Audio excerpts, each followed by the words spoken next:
बिस्मिल्लाहिर्रहमानिर्रहीम। अस्सलाम वालेकुम माय डियर स्टूडेंट्स। आज हम आप लोगों के साथ आपके स्केलेटन की बात करने वाले हैं। And skeleton you and me have is nothing other than endoskeleton. आज हम एंडोस्केलेटन को देखेंगे, उसकी नीचे स्टडी करेंगे, उसमें किस किस टाइप के सेल्स होते हैं, आखिर वो किन की चीज़ों से हार्ड होता है, और इन्हीं को हम स्टडी करने वाले हैं आज लेक्चर नंबर 7 में। So let's jump to the whiteboard. Welcome my dear students. As you know we have decorated our board और उसमें हम डिस्कस करने वाले हैं आज एंडोस्केलेटन। So बहुत दफ़ा आपसे डिस्कस हुआ, लेकिन इसकी प्रॉपर डेफिनेशन ये है my dear students कि a type of skeleton where hard body parts lie inside and soft body parts cover the hard structure, तो it is called as endoskeleton. Right my dear students? तो आप लोग लिख भी देते हैं a kind of skeleton, a kind of skeleton where hard body parts are covered by soft body parts.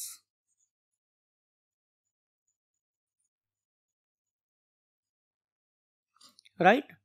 For example कि मेरी bones they are inside और मेरे soft tissues जिनमें ज़ाहिर है arteries, veins, capillaries, mesenteries, then you can say nerves, then muscles, then hypodermis and epidermis, all this stuff it is lying outside, तो इसे हम क्या बोलेंगे?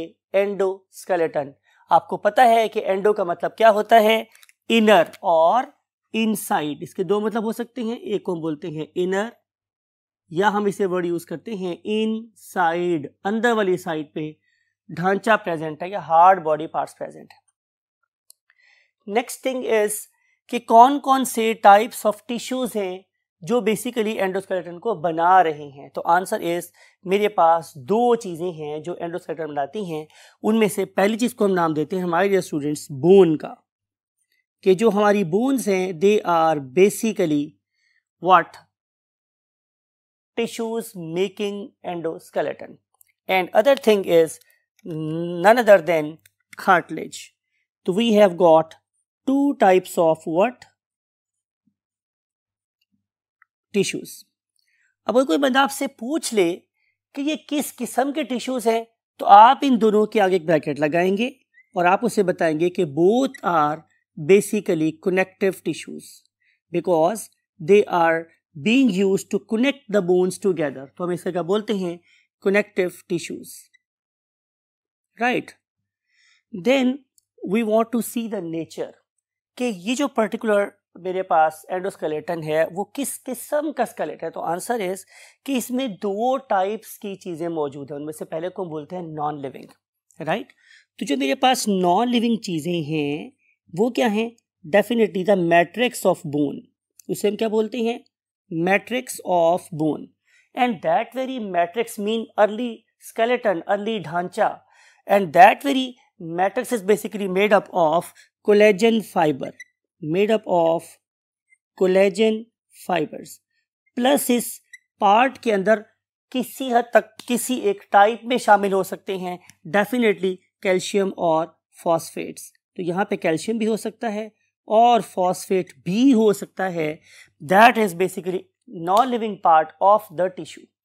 तो मैं दोबारा से एक्सप्लेन कर रहा हूँ आप लोगों के लिए कि हमारे किसी भी कनेक्टिव टिश्यू के अंदर नॉन लिविंग चीज़ें शामिल हो सकती हैं, और वो जो नॉन लिविंग चीज़ें हैं वो किसकी बनी हुई है? प्रोटीन फाइबर्स की। कौन सी प्रोटीन होती है? Definitely collagen protein. और इस पर्टिकुलर कोलेजन प्रोटीन को देखें तो इसके अंदर कैल्शियम और फॉस्फेट भी शामिल हो सकते हैं to make it very stronger and harder. तो ये क्या होगा? Non living part. लेकिन इसके अंदर मेरे पास क्या शामिल है? लिविंग पार्ट भी शामिल है। और वो जो लिविंग पार्ट है it is none other than the cells. और अगर मैं आपसे सेल्स की बात करूं तो डेफिनेटली कुछ ऐसे सेल्स होंगे जो मेरी बोन की बेस रखने वाले होंगे, कुछ ऐसे होंगे जो मेच्योर सेल्स होंगे, और कुछ ऐसे भी होंगे जो मेरी डीफॉर्म्ड बोन को रिपेयर कर रहे होंगे। तो same is the case with the collagen. तो यहाँ पे डिफरेंट किस्म के सेल्स प्रेजेंट हैं जो कि बेसिकली मेरे स्केलेटन को लिविंग और नॉन लिविंग दोनों फीचर्स क्या कर रहे हैं, अता कर रहे हैं। तो अब हम चलते हैं डिटेल से स्टडी करेंगे in fact what is a bone. So let's jump to the next part of the board.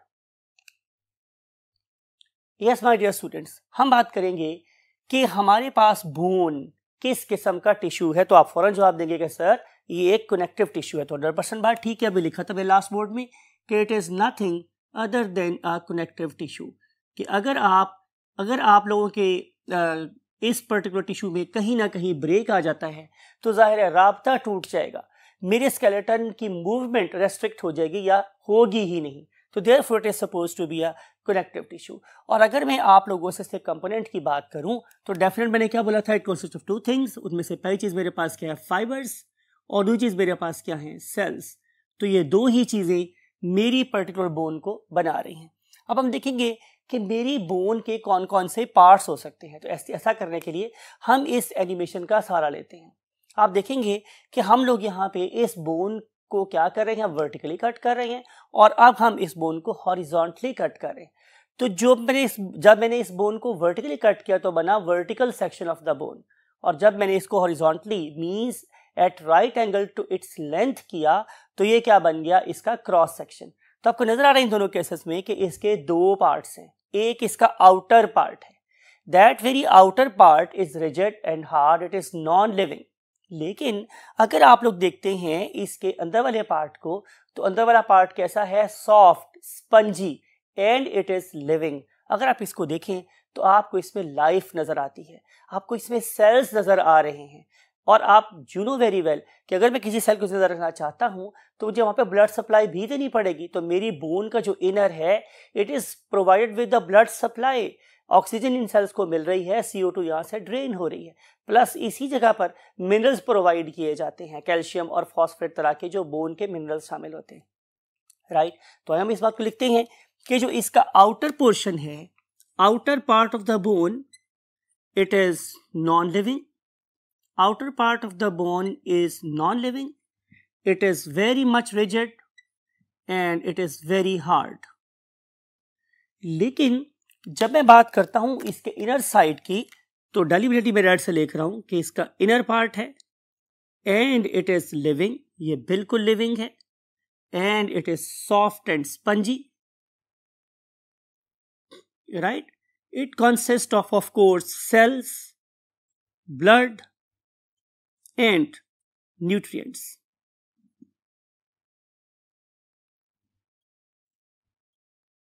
अब देखना ये हमारे डियर स्टूडेंट्स कि इस पर्टिकुलर स्ट्रक्चर यानी बोन को फंक्शनल बनाने के लिए इसके अंदर कौन कौन सी चेंजेस की गई हैं, क्या चीज को डिफरेंशिएट कर दिया गया है। तो इस पर्पस के लिए भी आपको देखनी है ये वाली एनिमेशन। आप देखें कि अल्लाह रब्बुल इज्जत ने इस बोन के ऊपर एक नॉन स्टिक क्या चढ़ा दिया, कवर चढ़ा दिया है। क्या होता है अब इंशाल्लाह मेडिकल कॉलेज में जाके पढ़ेंगे, अभी आपको हम स्पेसिफाई रखना चाहते हैं। लेकिन इस पर्टिकुलर नॉन स्टिक एरिया में से अल्लाह ने क्या छोड़ दिया है, कुछ कुछ एरियाज ऐसे भी छोड़ दिए हैं जो कि स्टिकी हैं। इन पर्टिकुलर एरियाज के ऊपर हम अटैच कर सकते हैं अपने मसल्स को थ्रू टेंडन्स और डायरेक्टली, और फिर इसके अलावा इसके ऊपर लिगामेंट्स वगैरह भी अटैच हो सकते हैं।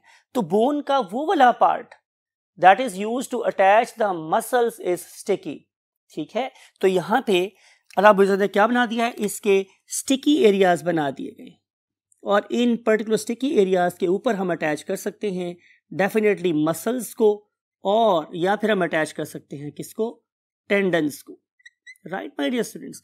तो ये है बड़े काम की बात। अब हम देखते हैं कि ऐसी कौन सी स्पेसिफिक जो कैसे चीज है कि जो मेरे कॉम्पैक्ट बोन के अंदर प्रेजेंट। तो मैंने आपको बोला कि यहाँ पे प्रेजेंट है डेफिनेटली लाइफ, जिंदगी शामिल है, और जिंदगी कौन अता करेंगे, ज़रा लिविंग सेल्स। तो हम आपको बता रहे हैं कि यहाँ पे कितनी किस्म के लिविंग सेल्स प्रेजेंट है। तो आंसर इज 3 टाइप्स के सेल्स हैं। Number 1 is called as osteoblasts. Osteoblasts. अब आप क्या करेंगे, आप इस पर्टिकुलर इमेज को देखेंगे, इसमें आपको ये जो सेल नजर आ रहा है ये फाउंडर है, बुनियाद रखने वाला है किसकी, बोन की। हम इसे बोलते हैं कि ये एक बोन बेस रखने वाला बुनियाद रखने वाला एक सेल है, that is basically immature bone cell. लेकिन जब ये वाले सेल्स अपना काम कर चुकते हैं तो इसके बाद आ जाते हैं मेरे पास दूसरी किस्म के सेल्स जिन्हें हम नाम देते हैं ऑस्टियोसाइट्स का। ऑस्टियोसाइट्स यानी कि ये मैच्योर बोन फॉर्मिंग सेल्स हैं। इसके लिए भी आप इस पर्टिकुलर सेल्स के इमेज को देखें तो आपको नजर आएगा कि how this particular cell is different from the osteoblast. और इस पर्पस के लिए आपको ये दो सेल्स कंपैरिजन में नजर आ रहे हैं। आप देख सकते हैं कि दोनों की मॉर्फोलॉजी में कितना डिफरेंस है। मैंने आपको बोला हमेशा कि नेचर हमेशा स्ट्रक्चर और फंक्शन को आपस में कोरिलेट रखती है।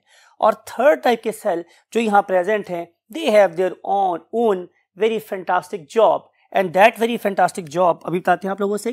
पहले हम नाम लिख लेते हैं, उनको हम बोलते हैं स्टूडेंट्स के ऑस्टियोक्लास्ट्स। इन्हें हम बोलते हैं कि ये बोन ईटिंग सेल्स है। इसको अंडरस्टैंड करवाने के लिए मैं आपको यूं मिसाल देता हूं कि आप लोगों ने कभी वेल्डिंग के प्रोसेस को देखा होगा। जब हम क्या करते हैं, किसी चीज को वेल्ड कर लेते हैं तो साइडों पे बहुत सारी डेब्री रह जाती है। अब अगर मैंने उस पर्टिकुलर डेब्री को खत्म करना है तो हम क्या करते हैं, हम ग्राइंडर से उस एक्सेसिव आयरन को हम वहां से छील देते हैं और उसको बिल्कुल स्मूथ कर देते हैं। ये काम जो ग्राइंडर कर रहा था वही वाला काम मेरे सेल्स में ऑस्टियोक्लास्ट भी कर रहे होते हैं कि अगर कहीं मेरी बोन मेल फॉर्म्ड है, उसको मैंने बहुत फाइन करना है, एक्स्ट्रा कोई सेल आके अटैच हो गए हैं तो ये ग्राइंडर का काम करेंगे और बोन को बाहर से बड़े अच्छे तरीके से बिल्कुल स्मूथ कर देंगे। और अगर खुदा न खास्ता आप लोगों का फ्रैक्चर हो गया है तो फ्रैक्चर होने के बाद भी बोन जब रिपेयर होती है तो साइडों पे एक्स्ट्रा सेल्स इकट्ठे हो जाते हैं। उन एक्स्ट्रा सेल्स को बिल्कुल क्या कर लिया जाता है, खा लिया जाता है, और वो एक्स्ट्रा सेल्स डेब्री को, वेस्ट को खत्म करने वाले सेल्स क्या कहलाते हैं, osteoclasts. Now we want to see कि basically how this particular bone carry out the process of development, कि उसमें डेवलपमेंट कैसे होती है। उसको अंडरस्टैंड करने के लिए let's jump to the last part of the board. Look at this my dear students, हम डेवलपमेंट देख रहे हैं। सो सबसे पहले क्या होगा माय डियर स्टूडेंट्स कि किसी भी बोन की डेवलपमेंट करने के लिए हमें स्पेसिफिक किस्म के सेल्स की ज़रूरत होगी, और ये जो स्पेसिफिक किस्म के सेल्स हैं, these are called as collagen making cells. ये पर्टिकुलर सेल्स हैं, ये क्या करेंगे कि ये अपनी सराउंडिंग में स्पेसिफिक किस्म का एक प्रोटीन सेक्रेट करते हैं, that is called as collagen, right. और इस पर्टिकुलर कोलेजन के अंदर फिर आके इन्वेड करते हैं कौन से सेल्स, डेफिनेटली परफेक्ट, आपने सही बोला, ऑस्टियोब्लास्ट्स। क्यों? क्योंकि ये इमेच्योर सेल्स हैं जो बोन की बुनियाद रखने वाले हैं। और जब ये वाले ऑस्टियोब्लास्ट अपना काम कर सकते हैं तो फिर इन पर्टिकुलर सेल्स के अंदर इन्वेड कर जाते हैं, घुस जाते हैं कौन, ऑस्टियोसाइट्स। और ऑस्टियोसाइट्स का मतलब ये है कि now these particular cells they can differentiate into two different groups. जो बाहर वाले सेल्स हैं they will specialize themselves, they will differentiate themselves into calcium and phosphate absorbing cells. They can absorb calcium and phosphate at a tremendous rate, and they will carry out the process of mineralization and death of the bones, making it very compact and hard. ठीक है। और अगर ये किसी जगह पे ये वाले सेल ज्यादा हो जाए तो मैंने आपसे बोला था कि फिर रोल प्ले करेंगे हमारे ऑस्टियोक्लास्ट और वो एक्सेसिव बोन को बिल्कुल स्मूथ कर देंगे। तो ये वो 3 स्टेजेस हैं कि जिसके थ्रू हमारी बोन्स क्या हो जाती हैं, मेच्योर हो जाती हैं। And now we want to see the last topic that is called as the cartilage. और अगर आप माय डियर स्टूडेंट्स कार्टिलेज की बात करेंगे तो कार्टिलेज के अंदर भी यही स्टेप्स होते हैं, नीचे और यही होती है कि it is a kind of connective tissue. ये भी एक कनेक्टिव टिश्यू है। लेकिन सवाल ये है कि फिर हम इसे डिफरेंट वे में क्यों स्टडी कर रहे हैं, तो आंसर ये है कि इसकी नेचर डिफरेंट है। ये सॉफ्ट होता है, इट इज वेरी सॉफ्ट, ये एक सॉफ्ट टिश्यू है।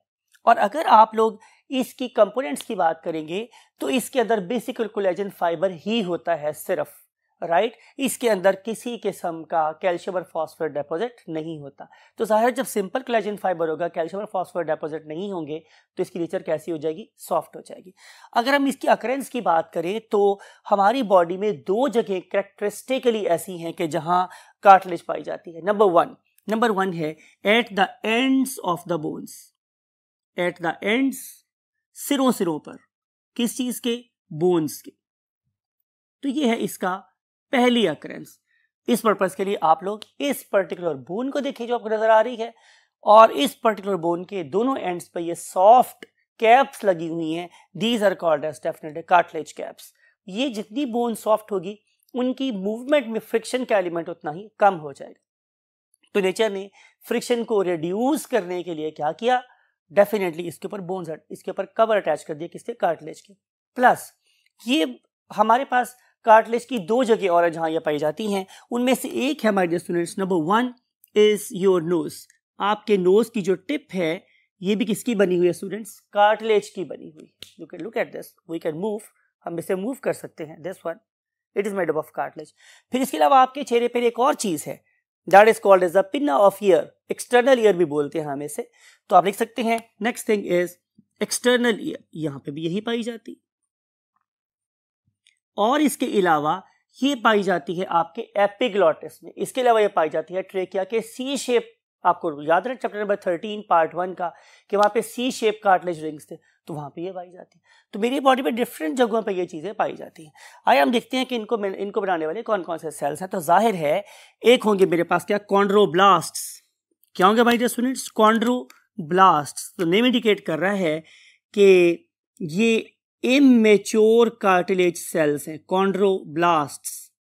लेकिन वो वाले सेल्स जो फाइनली इसके स्ट्रक्चर को बनाएंगे, they are called as a chondrocytes, chondrocytes. तो these two types of cells are there कि दोज आर बेसिकली कॉन्स्टिट्यूटिंग और making the cartilage, immature cells and of course mature cells. और इसके लिए भी क्या करेंगे, आप इन दो डिफरेंट टाइप्स के सेल्स के इमेज को देखेंगे और आप फिर वही बात है कि आप फिर सोचेंगे, तफक्कर करेंगे कि वाकई इन दोनों की जो स्ट्रक्चर डिफरेंसेस है तो इनका फंक्शनल डिफरेंस भी एग्जिस्ट कर रहा होगा। And now we want to see the types. हमारे पास दो किस्म की कार्टिलेज होती है, उनमें से एक को हम नाम देते हैं हाईलाइन कार्टिलेज और एक को हम नाम देते हैं इलास्टिक कार्टिलेज। नेम इंडिकेट कर रहा है कि जो हमारे हाईलाइन कार्टिलेज है, ये हाईलाइन पतली सी कोई लेयर है, और ये जो पतली सी लेयर है ये आप लोगों को कहाँ नजर आती है, बोन के एंड्स पे। तो हमारी जितनी भी लॉन्ग बोन्स है या हमारी ये फिंगर की छोटी छोटी बोन्स है, जहां पे भी एक मूवेबल जॉइंट होना है, कौन सा वाला, फ्रीली मूवेबल जॉइंट, तो वहां पे कार्टिलेज ने होना ही है। तो चूंकि मेरी बॉडी में बहुत सारे जोड़ हैं तो इस रेफरेंस से it is the most abundant cartilage. तो लिखते हैं आप लोगों के लिए कि it is the most abundant. Abundant का मतलब तादाद में बहुत ज्यादा होना, मोस्ट एबंडेंट। और दूसरी बात मैंने क्या की है कि it is lying at the ends of bones, तो ये बोन्स के एंड्स पे पाया जाता है।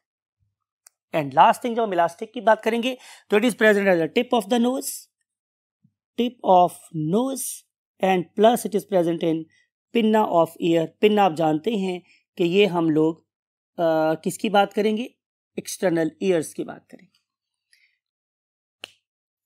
That's it regarding this particular you can say topic. और आप लोगों से हम अगले लेक्चर में मिलेंगे डेफिनेटली ह्यूमन स्केलेटन के साथ कि उसके कौन कौन से पार्ट्स होते हैं। Till that time take very good care of yourself and your great parents. I would like to say you Allah हाफिज़।